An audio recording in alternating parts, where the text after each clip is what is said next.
ओम नमो नारायण गुरु जी। ओम नमो नारायण जी। गुरु जी, आज आपके जो सन्यासी जीवन है इसके बारे में आपसे कुछ बातचीत करनी थी। उसके बारे में पहला मेरा पूछना ये है कि आपका जन्म कहाँ पर हुआ और आप कैसे सन्यासी बने? मेरा जन्म जहाँ पर बहुत बड़े महान तपस्वी संत हुए, श्री श्री 1008 महान त्यागी, धर्म सम्राट, बाल योगी, तपोमूर्ति श्री महाराज संतोष गिरि जी गुरु महाराज के नगरी में मेरा जन्म हुआ है। और आप फिर सन्यासी कैसे बन गए वहाँ जन्म लेने के बाद? आपने तो एक परिवार में जन्म लिया होगा, फिर आप सन्यास की तरफ कैसे आ जी, गए? मेरे जो माता पिता थे मुझे मतलब गुरु महाराज के चरणों में बचपन से समर्पण कर दिया था और उनके धुने पे मुझे चढ़ा दिया गया था। उस हिसाब से तो आपका जो स्थान है वो कुटेल ही होना चाहिए ना?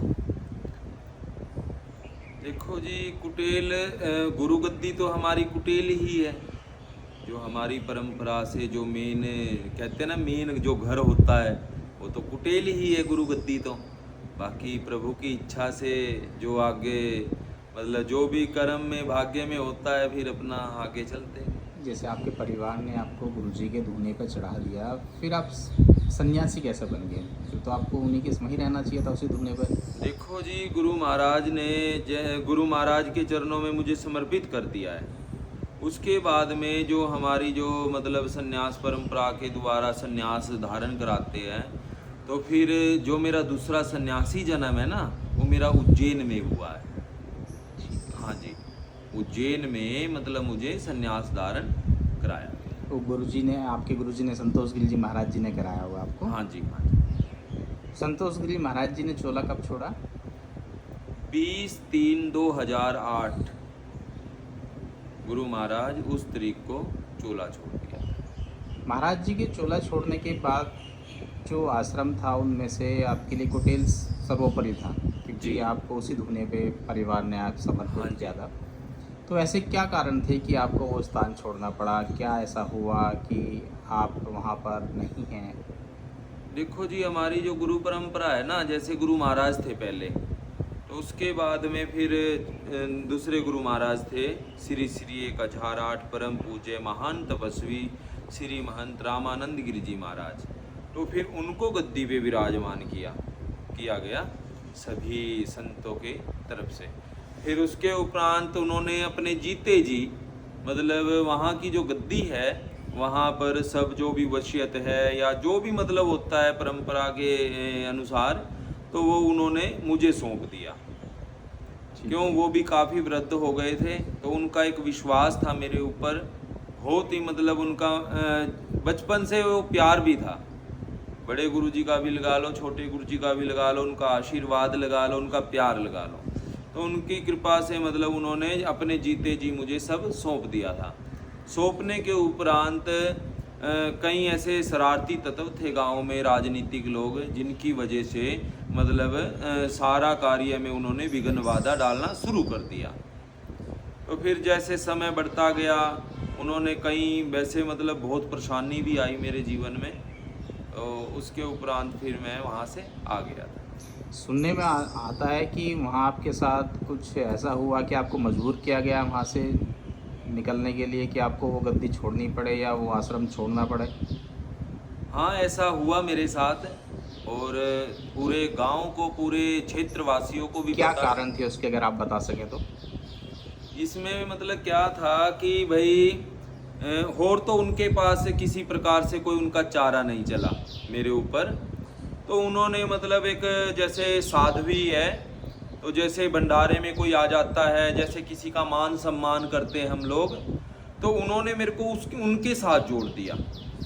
अच्छा, आप पे हाँ, आरोप लगाए? आरोप लगाए कि भाई इन्होंने विवाह कर लिया, इन्होंने मतलब ऐसे मतलब इनके साथ ऐसे है, और भी मतलब उन्होंने नाना प्रकार के मेरे ऊपर कई आरोप लगाए। जबकि उन लोगों ने तो आपको बचपन से देखा, आप तो बाल योगी हैं, उन्हीं के साथ रहे, बड़े हुए, गांव के हर बड़े बूढ़ों ने, बच्चों ने आपको बड़े होते हुए देखा, शिक्षा ग्रहण करते हुए देखा, फिर इतना अविश्वास उन्होंने, ऐसा क्यों हो गया सर? कहते हैं ना, जब कोई मतलब एक आपके पूरे परिवार में से और एक किसी भी मतलब एक गरीब घर का कोई बालक या कोई भी मतलब थोड़ा आगे बढ़ता है ना, तो फिर लोगों से देखा नहीं जाता है। तो उसमें कोई जातिवाद लगा लीजिए आप, और भी कई चीज़ें मतलब उनके मन में थी, जो जिस प्रकार से उन्होंने मेरे ऊपर मतलब आरोप लगाए या फिर मुझे बदनाम करने की कोशिश की, या फिर और भी कई चीज़ें मतलब जैसे बड़े बड़े लोग आना, मेरे से बातचीत करना, फिर कोई भी किसी प्रकार से जैसे खुशी में कोई भेंट दे देता है, कोई भी चीज़, जी, कोई भी वस्तु, तो वो चीज़ें मतलब कई लोगों से देखी नहीं गई। मतलब इसका मतलब ये है कि गांव के लोगों ने ये स्वीकार नहीं करा कि एक गरीब घर का बच्चा जो धोने की सेवा कर रहा है, तपस्या कर रहा है, या अपना जीवन जिन्होंने धोने को दे दिया या उस गद्दी को दे दिया, उनके खिलाफ ही लोगों ने गलत विचार अपने मन में पैदा कर दिया। हाँ जी, ऐसा ही हुआ है। तो अभी जैसे आप इधर ये बाबा मस्त गिरी जी के आश्रम में आ गए हैं, यहाँ आप मठाधीश हैं, तो वहाँ के लोग कभी आपके पास आके इस बात का वो नहीं करते, विनती नहीं करते कि आप वहाँ वापस क्यों नहीं आ रहे हैं? जिन लोगों ने गलत किया वो उनकी गलती थी, गलत सोच थी उनकी। मतलब मैंने ये अपने जीवन में बहुत अनुभव किया, वहाँ वहाँ भी रहे हैं, अभी यहाँ भी रह रहे हैं, और गुजरात में और भी कई जगह रहे हैं। तो मतलब वैसे तो सब चीज़ें ठीक है, सब लोग बोलते हैं, आते भी है, जाते भी है, लगभग 90% लोग मेरे पास वहाँ से आज भी आते हैं। कोई मतलब बिल्कुल सरेआम आता है, कोई लुक छुप के आता है, कोई बिल्कुल खुल के आता है। हाँ कोई खुल के आता है, मतलब हर प्रकार से वो आते हैं। उसके उपरांत कहीं मतलब ऐसे भी है जिन लोगों ने मतलब ये सब षड्यंत्र रचा था ना, तो वो आज भी मतलब इस चीज़ का विरोध करते हैं कि भाई नहीं, उनको नहीं लेके आना है। तो ये चीज़ तो उन पूरे गांव को, सारे समाज को दिखाई देती होगी जो आप पे आरोप लगाए गए थे उस समय। ऐसा तो आज भी कुछ कहीं आसपास कुछ दिखाई देता नहीं देखो आपके? जी, सत्य कभी किसी से छुपा नहीं सकते, आज नहीं तो कल वो समक्ष आएगा ही आएगा। तो शर्मिंदगी तो उन्हें महसूस होती होगी ना कि उन्होंने एक देखो संत वो पे ऐसे आरोप लगाए। सबको ही हो रही है, और जब जिसको नहीं होती है तो वो तो फिर वो बताते हैं ना, वो बिल्कुल ही उसका कोई शर्म ही नहीं है। बेशरम इंसान हाँ, हो वो जाते हैं। बेशरम इंसान है। तो बहुत गलत बात है ना किसी संत पे ऐसे आरोप लगाना जिसका कोई प्रूफ नहीं हो, किसी को देखा नहीं हो। बाल योगी हैं तो आप नहीं, बाल योगी ही हैं। मैंने पूरे गांव में जिस समय वहां पर पंचायत हुई, मतलब लगभग वहां पर हजारों लोग एकत्रित हुए, 36 बरादरी आई, तो मैंने बोला कि भाई जब आपने ये आरोप लगाया मेरे ऊपर, तो उसका प्रूफ भी मतलब दीजिए। जी, पर उनके पास प्रूफ हो तो वो मतलब दिखाए। उनके पास किसी, वो तो एक षड्यंत्र था, एक भाई ये बदनामी के डर से या फिर कैसे भी ये यहाँ से निकल जाए। अब मेरे ख्याल से उस बात को भी काफ़ी लंबा समय हो गया, तो कोई प्रूफ या उसके बाद कोई ऐसा आरोप प्रत्यारोप दोबारा जब आप वहाँ से निकल के आ गए, फिर आप पे किसी ने कुछ कहा? उनका मेन मकसद था इनको यहाँ से निकालना। उसके बाद मामला शांत हो गया? शांत हो गया। उसके बाद आपके खिलाफ ना कोई वहाँ से कोई ऐसी बातें आई, ना कुछ आया, ना किसी लोगों ने कुछ कहा? फिर कुछ नहीं है, फिर तो सिर्फ यही था कि भाई वहाँ जो आश्रम है ना, वहाँ कुछ जैसे कि डेरे के नाम जमीन लगा लो, या जो भी प्रॉपर्टीज है डेरे की, तो उसके ऊपर कई लोगों की नज़र टिकी हुई है, जिनकी मतलब दाल रोटी उस डेरे से ही चल रही है, परिवार के जिसका पालन पोषण हो रहा हाँ। है। तो ऐसे मतलब ये सत्य है, और काफ़ी मतलब गांव वाले भी इस चीज़ को जानते हैं, मानते हैं कि भाई ऐसा ये गलत हो रहा है। उसके उपरांत भी जानते हुए भी वो सत्य का पूर्ण रूप से साथ नहीं दे सके। ऐसा सुनने में आता है गुरुजी कि आज उस डेरे की वो छवि नहीं है जो पहले हुआ करती थी आपके गुरुजी के टाइम में या आपके समय में। ऐसा क्या कारण है वहाँ?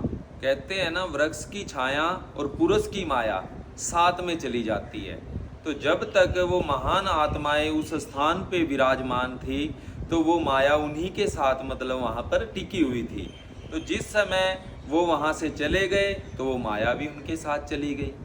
सुना तो यहाँ तक जाता है कि उस स्थान को कुटेल सरकार के नाम से जाना जाता है पूरे हरियाणा के अंदर। देखो जी, जो हमारे गुरु महाराज परम पूज्य श्री श्री 1008 महान तपस्वी बाल योगी धर्म सम्राट गुरु महाराज संतोष गिर जी महाराज हुए हैं, वो कोई छोटी मोटी हस्ती नहीं थी, वो एक बड़े महान तपस्वी थे। उनकी कोई पहचान कराने की आवश्यकता नहीं थी, जिन्होंने कुटेल गांव का पूरे विश्व में नाम प्रख्यात किया। और आज जो यश उनको मिलना चाहिए वो यश किसी और को दिया जा रहा है। तो अभी जो वहाँ के जो गांव के सम्मानित लोग हैं, उन्होंने कभी इच्छा प्रकट नहीं की कि महाराज जी आप वहाँ भी कभी कभी आएँ, उसको संचालन में देखें कि जो पहले जैसी छवि गांव के उस मठ की उस स्थान की वैसी हो सके जो पहले कभी आपके गुरुजी के समय या आप जब वहाँ थे वहाँ हुआ करती थी। वहाँ क्या हुआ है, पार्टीबाजी बन गई है, मतलब कई ग्रुप बन गए हैं। वो चाहते हैं कि भाई महाराज जी हमारे हिसाब से चले, दूसरा ग्रुप चाहता है भाई महाराज जी हमारे हिसाब से चले। ऐसे सब अपने तरीके से चलाना चाहते हैं। पर संत का स्वभाव कैसा होता है, वो स्वतंत्र होता है, वो अपने मन से मतलब अपना जीवन चलाता है, क्योंकि इतना तो वो भी जानता है ये अच्छा है ये बुरा है। कभी उन लोगों से आमना सामना हुआ गुरुजी जिन लोगों ने आप पे आरोप प्रत्यारोप लगाए थे? हाँ, कईयों बार हो चुका है। एक बार तो ऐसी परिस्थिति हो गई थी, भंडारे में हम यहाँ से मतलब प्रसाद बना के ले गए थे, चलो गुरु महाराज का वार्षिक भंडारा है और सभी भक्तों को 500-500 ग्राम थोड़ा प्रसाद वितरित करेंगे। और मेरे मन में ऐसे इच्छा उजागर हुई, भाई चलो गुरु महाराज का थोड़ा जो भंडारे में प्रसाद बनता है, लड्डू है, जलेबी है, बालू सही है, और भी जो भी वहाँ पर मिष्ठान बनाए जाते हैं, थोड़ा अपने साथ में ले चले। तो कई ऐसे मतलब शरारती तत्व आए, वो कहने लगे आपको यहाँ हाथ नहीं लगाने देंगे। अच्छा। हाँ, जो चीज मतलब सब मैं अपने हाथ से करता था ना, और वो लोग मतलब अपना हक जमाने लगे। मेन हक तो हम लोगों का है ना, हमारी गुरु गद्दी है, और हमको ही वहां अंदर जाने से रोका जा रहा है। उसके उपरांत उन्होंने मेरे साथ मतलब मार पिटाई करनी चाहिए, हाथापाई भी की, मेरे को मतलब कई जगह मतलब ऐसे खरोच भी लगी। फिर भी मैंने उस चीज़ को महसूस नहीं किया। मैंने कहा इनकी छोटी सोच है और वो सोच ऐसे ही इनकी रहने वाली है, तो इनके साथ मतलब वार्तालाप या किसी प्रकार से कुछ करने की आवश्यकता नहीं है।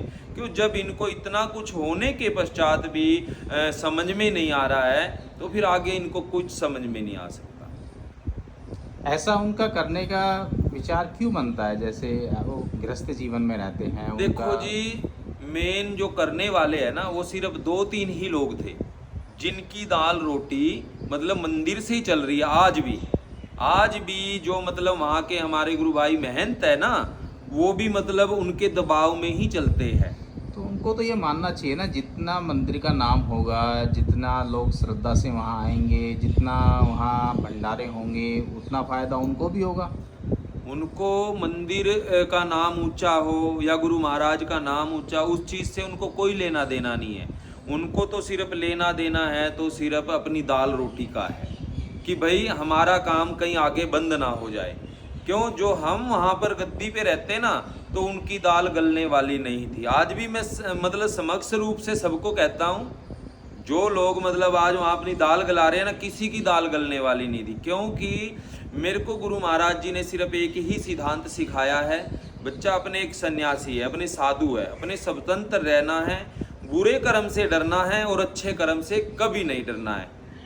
आपने कभी उन लोगों से सद्बुद्धि लाने के लिए, जो गांव के बड़े लोग हैं, जो प्रतिष्ठित हैं, सम्मानित हैं, उनसे कभी इस बारे में उन लोगों ने उन्हें समझाने की कोशिश नहीं करी कि भाई ये तो गांव का मामला है, गांव का नाम होगा तो सबका फ़ायदा होगा? ये आपकी बात सही है, पर वहाँ पर पीछे से सब बातें करेंगे, पर सामने आके कोई भी किसी के सामने सच बोलने के लिए तैयार नहीं है। तो इसी चीज़ को सोचते हुए तो मैंने यही उचित समझा कि इस स्थान का परित्याग कर देना ही सर्वश्रेष्ठ है। आप उनके बारे में भगवान से या गुरु जी महाराज से क्या विनती करते हैं? मैं तो यही विनती करता हूँ जी, परमपिता परमात्मा से, गुरु महाराज से, भगवान उनको सद्बुद्धि दे और उनका मतलब विचार अच्छे हो, ताकि मतलब आगे आने वाले भविष्य में जो हमारी गुरु गद्दी है उसका सुचारू रूप से अच्छे से संचालन हो सके और मतलब जैसे पहले चलता था उससे भी अच्छा करने का प्रयास करे। जो भी मतलब पूरा ग्राम एकत्रित होके उस चीज पे मतलब विचार विमर्श करे और उसको आगे बढ़ाने का काम करे। यहाँ आने के बाद आपको कैसा लगता है, वहाँ से आने के बाद? देखो जी, मैंने कोई अच्छे कर्म किए होंगे जो कि मुझे एक स्वर्ग जैसी जगह पे गुरु महाराज ने भेजा है। यहाँ मुझे मतलब सुकून है, शांति है। मतलब भले हम रूखी मिसी रोटी खाते हैं पर शांति से अपना जप तप साधना कर पाते हैं। पर कभी कभी मन में ये तो ख्याल आता होगा ना कि जहाँ आपका जन्म हुआ, जहाँ आपने शिक्षा दीक्षा ली, पूरा जीवन व्यतीत किया, आज उस स्थान की वो जगह नहीं है जो कभी हुआ करती थी। नहीं, ऐसा मतलब दुख तो देखो लगता है। कोई भी जैसे जिस जगह पे बचपन से और काफ़ी वर्षों तक रहे हैं गुरु जी के साथ, मतलब उन सब चीज़ों को देखा है अपनी आँखों से, और फिर अपने सामने ही उन परंपराओं को तोड़ दिया जाए तो दुख तो लगता है कि हमारी परंपराओं को तोड़ के एक दूसरी परंपराओं से जोड़ना, मतलब बहुत मतलब मन में ऐसे आक्रोश पैदा होता है। पर कर क्या पाते हैं, कुछ नहीं कर सकते। आप अपने भक्तों को क्या संदेश देना चाहते हैं? देखो जी, सबसे बड़ा संदेश मेरा यही है सभी गुरु भक्तों को, सत्य बोलो, सत्य का साथ दो, और बेटी बचाओ बेटी पढ़ाओ। क्यों कहते हैं ना, बेटे ने ये कर दिया, बेटे ने वो कर दिया। पर मैंने आज के मतलब समय में ऐसा देखा है, बेटियां मतलब चांद तक पहुंच गई है। बेटियां मतलब इतना अच्छा कार्य करके दिखा रही है जो बेटे नहीं कर सकते। मैं बेटे को भी मतलब छोटा नहीं मान रहा हूँ, बेटे भी अपनी जगह मतलब अच्छे हैं, पर जो बेटियां करके दिखा देती है ना वो बेटे नहीं कर सकते। तो इसलिए नारी शक्ति सर्वश्रेष्ठ है। उसके अलावा और कुछ अपने भक्तों के लिए आप कहना चाहेंगे? देखो जी, इधर उधर मतलब किसी भी प्रकार से भ्रमित ना हो, एक जगह स्थिरता से बैठ के अपने घर पे बैठ के परमात्मा का चिंतन करो, परमात्मा की भक्ति करो। ठीक है, हमारी जो परंपराएं हैं, जो शिवालय बने हुए हैं हर गांव में, हर शहर में, हर मोहल्ले में अलग अलग तरीके से बनाए हुए हैं, जो वो सिर्फ इसलिए बनाए गए हैं कि भाई आप लोग अपने धर्म से, अपने रास्ते से ना भटके। तो इसलिए आप दर्शन करो जरूर, मत्था टेको, पर उसके उपरांत मतलब आप इधर उधर किसी भी प्रकार के झूठ से, पाखंड से, इन चीज़ों से बचें और अपना जीवन स्थिरता के साथ बैठकर अपने घर पर ही परमात्मा का चिंतन करें, परमात्मा की भक्ति करें, परमात्मा का सुमरन करें। सबसे सर्वश्रेष्ठ है अन्नदान करें, जल पिलाए, भूखे को अन्न और प्यासे को पानी। ये भी मतलब बहुत ही बड़ी सेवा है। अगर किसी के चेहरे पे खुशी ला सके, खाना खिला के, हाँ, पानी पिला के। बिल्कुल, किसी के चेहरे पे खुशियाँ आए, किसी की मतलब मन ना दुखाए, किसी की आत्मा को ना रुलाए, मतलब ये हमेशा आरोप ना लगाए, किसी पे झूठे आरोप ना लगाए, हमेशा मतलब अपना जीवन ऐसा जिए जो कि मतलब दूसरे को भी खुशी मिले और अपने को भी सुकून मिले। जैसे पहले गांव में आप तो बहुत सिद्ध पुरुषों के साथ रहे हैं, गांव में पहले से परंपरा थी कि लोग कहते थे कि मेरे कारण सामने वाले को दुख ना हो, हाँ जी, मेरे कारण किसी को समस्या उत्पन्न ना हो, हाँ जी, भगवान मुझे इस लायक बनाए कि मेरे कारण किसी का भला हो सके, किसी को जीवन में खुशियाँ मिल सके, किसी के परिवार में रोजी रोटी चल सके। वो सोच, वो परंपराएं आज कहाँ आप देखते हैं? पहले हर गांव में देखो इंसान को देख के इंसान खुश होता था, किसी प्रकार से किसी पे कोई विपदा आ जाती थी उसकी हेल्प करते थे। भले उस समय गरीबी थी फिर भी मतलब इंसान प्रयास करता था कि नहीं भाई मैं इसका सहयोग करूं, इसकी हेल्प करूं। गांव में कोई भूखा नहीं सोने देते थे, किसी भूखा नहीं सोने देते थे, ये मतलब हकीकत है। पर अब वो सारी चीज़ें बदल गई है। अब तो भाई भाई को देख के खुश नहीं है, परिवार कुटुंब में ही मतलब एक दूसरे को ऐसे मारने के लिए आतुर हो जाते हैं।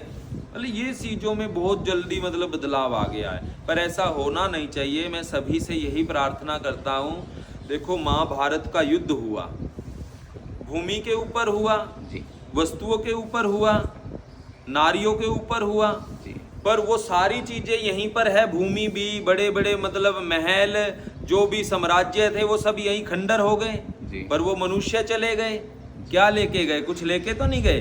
तो इसलिए सिर्फ हमारे साथ में एक ये प्यार प्रेम, एक दूसरे से जो स्नेह है, यही साथ में जाएगा और अच्छे कर्म जाएंगे। बाकी हमारे साथ में कुछ नहीं जाने वाला। इसलिए एक एक इंच भूमि पे मत लड़ो और मत किसी से मतलब बैर विरोध करो, अच्छा जीवन जियो और खुश रहो अपने जीवन में। माफ करने वाली प्रवृत्ति, हाँ। हाँ, माफ करने वाला एक अपने मन में ऐसा विचार धारण रखो कि कोई गलती भी कर दो ना तब भी उसको क्षमा कर दो। ठीक है गुरु जी, आपके साथ क्या ठीक है जी, ओम नमो नारायण।